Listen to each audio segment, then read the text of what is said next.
You guys hear me okay in the back? Okay, terrific. Well, thanks for coming. And how many of you came to my presentation yesterday? Oh, wow, a lot of you.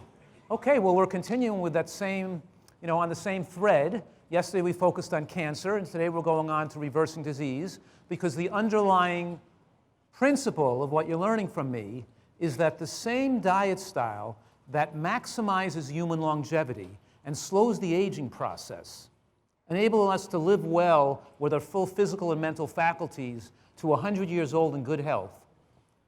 Those same principles work therapeutically to reverse disease and effectively enable people suffering with autoimmune conditions, early stage cancers. We talked about those cancer cases yesterday.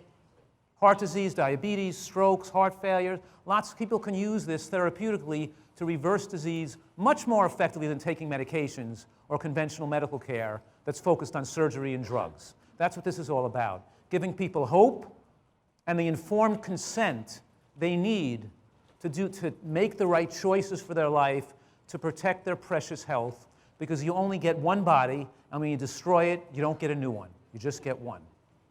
And a nutritarian diet is all about picking the finest foods to put in your body, the foods with the most documented protective effects to slow aging, prevent cancer, and protect your health, while at the same time minimizing or eliminating harmful foods. Kind of simple, isn't it? What could be more simple than that? We are what we eat. You can't expect to eat bagels and pasta and donuts and cookies and crackers and rice cakes and breakfast bars, whether vegan or not, and expect to have good health. You pay a price for every food you put in your body that's low in nutrients. Because when you eat foods that are low in nutrients, your body builds up more toxic waste products. And the waste products we're talking about here, there are many of them. We talk about reactive oxygen species of free radicals, and we talk about advanced glycation end products, and other toxins that build up and make us into food addicts and calorie-consuming monsters. And the more you eat foods without nutrients in them, the more you are desirous of extra calories. And the secret to achieving an ideal weight is meeting your nutritional needs with healthy foods so you don't become a food addict and don't desire excess calories. So with that as an introduction, let's get started, because I feel so rewarded and blessed to be able to have affected the lives of so many thousands of people. And the real superheroes here are the people that have made those changes in their lives and recovered their health.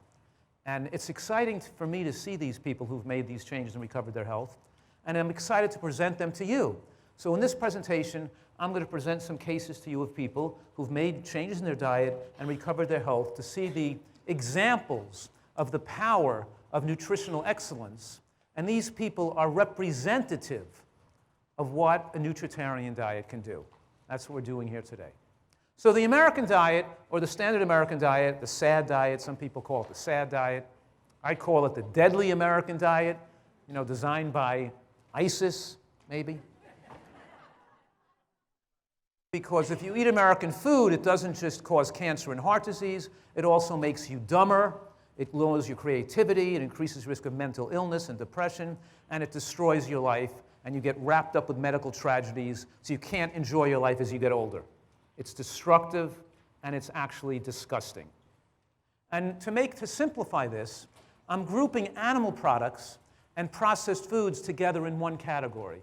I'm saying here, let's make it quite simple. There are three types of foods. There's natural plant foods, and then there's processed foods and animal products. And processed foods and animal products have a lot in common, right? I'm always saying a bagel is like a piece of chicken. A bagel is like a piece of chicken because neither one contains a significant micronutrient load. They don't contain a substantial amount of vitamins and minerals. They don't contain fiber. They don't contain antioxidants and phytochemicals. And we're eating calories with no significant nutrient load. And the more we eat empty calories, the more we shorten our lives. Everything you put in your mouth matters.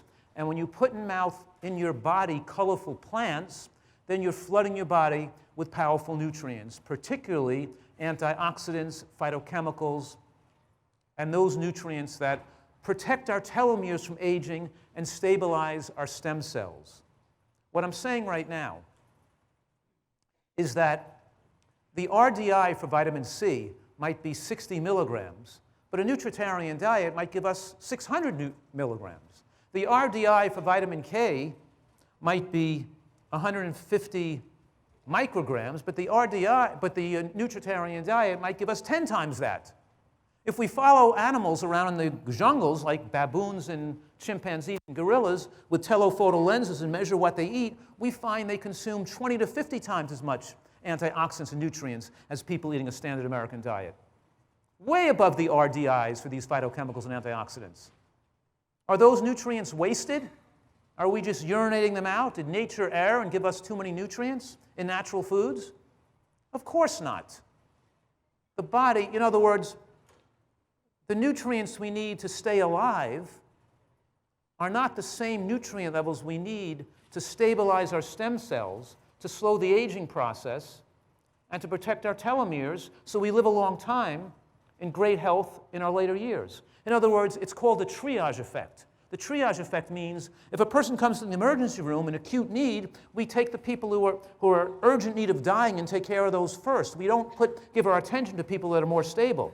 That's what the body does. When you're getting a marginal amount of nutrients, not enough, it utilizes those nutrients for its immediate urgent needs to keep you alive, surviving, and reproducing, the species. But it's not going to be taking in enough nutrients to utilize to stabilize your stem cells, to stabilize your telomeres, to protect your immune system for maximum function, and to have you age slower. It's going to use what it needs for its urgent needs. That's where the nutritarian diet is different. It's not about only meeting our immediate needs.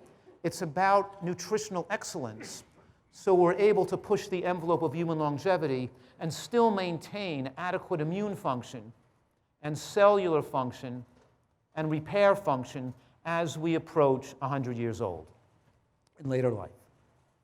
So we're talking here that a bagel's like a piece of chicken because they don't contain those beneficial nutrients. But there's another reason the bagel's like a piece of chicken. They're also foods that are hormonally unfavorable because the high glycemic bagel drives insulin too high, and that's a growth-promoting fat storage hormone. And the chicken drives IGF-1 too high. And that's also a growth-promoting, fat-promoting hormone. And when we're grown, we're fully grown, mixing these hormonal effects where you have extra estrogen from being extra body weight. Having extra body weight promotes extra estrogen because fat cells promote aromatase, the activity of aromatase. Fat cells make you insulin resistant, causing diabetes. They promote angiogenesis, and they make the effects of IGF-1 on cancer worse. What I'm saying right now is the bagel exacerbates the harm from the chicken, and the chicken exacerbates the harm from the bagel. If we really want to kill people and create cancer, this is what we do. Give them a diet that contains these high glycemic carbohydrates and give them a lot of animal protein at the same time.